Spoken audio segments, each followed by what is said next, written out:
What if you regretted your life? What if you wish you'd spent your time in other ways, or you felt like you'd discovered the answer when it was too late to do something about it? This might be a wild claim, but I actually don't think the question, what is the meaning of life, is that challenging.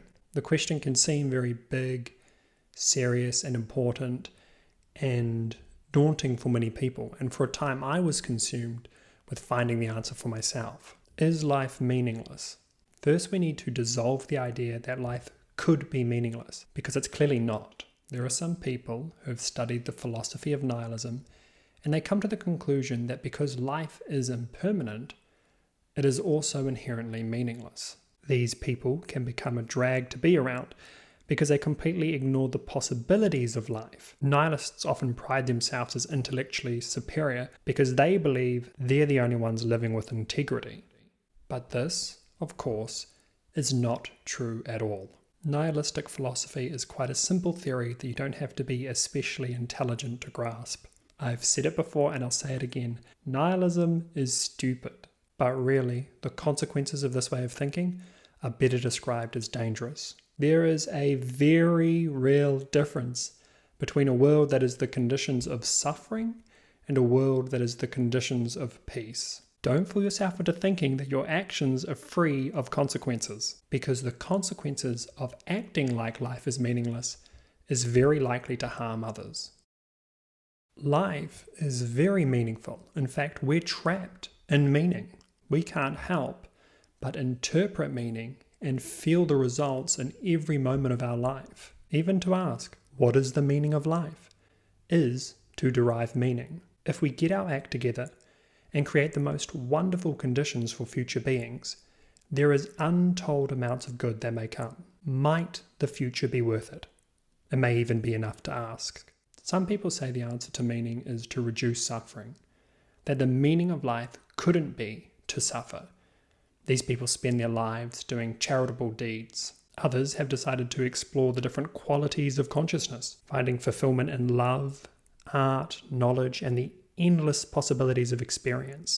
To a personal point, if I hadn't found meditation, I think I would have spent my entire life here, exploring what consciousness could be. And I hope you can become inspired to experience how sublime life could be, how magical, trippy, and interesting the moments of life can be. Sex, psychedelics, dreaming, ordinary awareness, emotions, cuddling. Any of these experiences are interesting enough to spend a lifetime exploring. Then there are those who focus on innovation, focusing not on reducing suffering, but on improving lives. And finally, some believe the meaning of life is to be found in the next generation, working hard now to secure a future for the generation to come. These are all meaningful ways to spend a lifetime. And if you want an answer to what is the meaning of life, and we accept that this question is based upon that there could be a meaning, your answer will be in one of these categories. As long as you're thinking about life, there is meaning to life.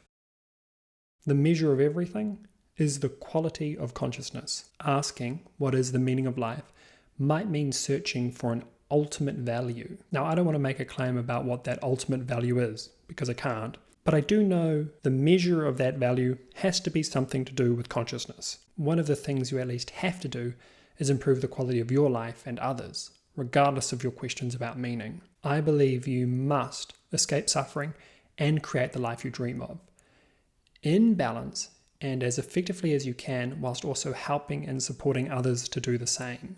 Training in morality at its best is grounded in a theoretical or direct appreciation of one more vital recognition, that of interdependence. Interdependence at this level means an appreciation of the fact that we are all in this together and that we all share the wish to be happy and avoid misery. When we take into consideration our own needs and the needs of those around us, we are more likely to be naturally kind and considerate of others and ourselves. Thus, we try to make a habit to consider the welfare, feelings, and perspectives of those around us. The obvious potential trap here is to simultaneously fail to consider our own needs.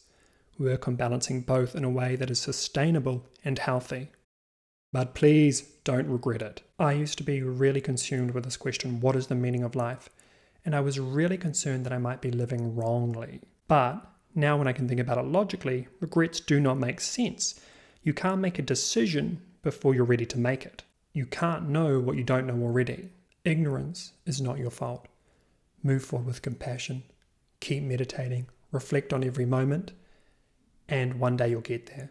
And remember, you don't need to get too existential, because there are very real and tangible problems that deserve just as much attention. And finally, this is a meditation channel, so of course we have to discuss that the nature of consciousness is non-conceptual. It's experiential. What does this mean? Well, meaning is a concept, and the non-dual nature of consciousness is free of concepts. You can draw your own conclusions from this. With meditation and compassion, you can train in the non-dual, non-conceptual way of being and sustain this way of being, meaning you can transcend the concept of nihilism, working towards meaning, asking about meaning, or even thinking there is a meaning. So I'm sorry to dupe you all, but the final thing we should remember is that the meaning of life is a conceptual question that need not be asked. The Eastern traditions have had this down for years, more or less. Get rid of thinking about being. Start being. Learn how to be. Through my YouTube channel probably. Subscribe and the problem is gone altogether. Life on this planet might be tremendously wonderful.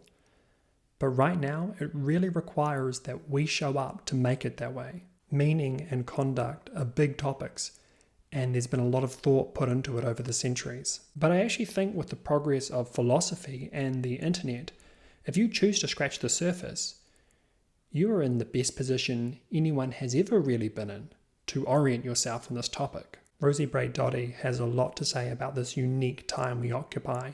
I'm currently reading The Post-Human. Sam Harris's TED Talk here is something that I think we ought all update our thinking on. Derek Parfit's On What Matters was quoted in this video, as was Daniel Ingram's Mastering the Core Concepts of the Buddha 2. And if you're just beginning to get interested in meditation, Pema Chodron's How to Meditate is very accessible and all you will need. Will the story of humanity amount to primarily suffering, or will it be wonderful and full of awe? At least a very real piece of the answer to this question is up to you. Thank you so much for watching. If you've made it this far, why not leave me a comment and let me know what's bringing you fulfillment in your life? I'd be really interested in hearing your different perspectives.